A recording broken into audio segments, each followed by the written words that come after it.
এবার দেখাবো এখানে আমার এই কি কি মেশিন লেগেছে আর কটা ব্যাটারি লেগেছে, কটা কি লেগেছে। আমার এখানে যে মেশিনটা আছে এটা হচ্ছে 2 kVA, যেটা হচ্ছে এমপিপিটি টেকনোলজিতে আছে। তার সঙ্গে দুটো ব্যাটারি যেহেতু লাগবে 24 ভোল্টের, সেই জন্য লুমিনাসের 150 HA 72 মাসের ওয়ারেন্টির সঙ্গে দুখানা ব্যাটারি লাগানো আছে। এরপর আজকের যেহেতু বর্ষার ওয়েদার ছিল, হ্যাঁ সকাল থেকে বৃষ্টি হচ্ছে, 14 বার রোদ বেরাচ্ছে, তো সেখানে চেক করি যে আজকে সারাদিনে কত কি লোড কারেন্ট তৈরি হয়েছে। এখানে দেখাচ্ছে লোড আমার বাড়ি, সেটা ইনভার্টারে আছে, চার্জিং টাইম 0 অর্থাৎ হয় ফুল চার্জ আছে, নাহলে এখন কোনো কারেন্ট তৈরি হচ্ছে না।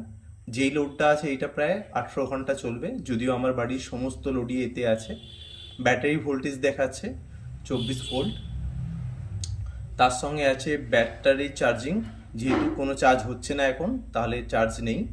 আর টোটাল যে আমাদের প্যানেল ভোল্টেজ সেখানে এখনো 90, যেহেতু রোদ নেই কিন্তু আলোর আভাটা রয়েছে।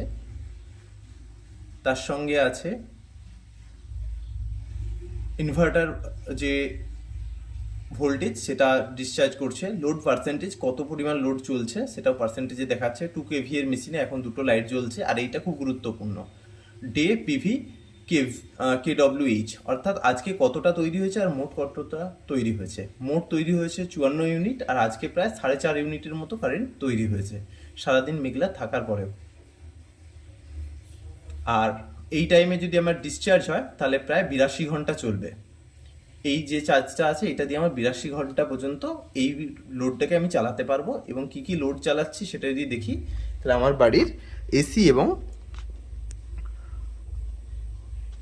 আমার সাবমার্সিবল বাদ দিয়ে বাড়ির সমস্ত লোড কিন্তু এই 2 kVA মেশিন দিয়ে চলছে এখন।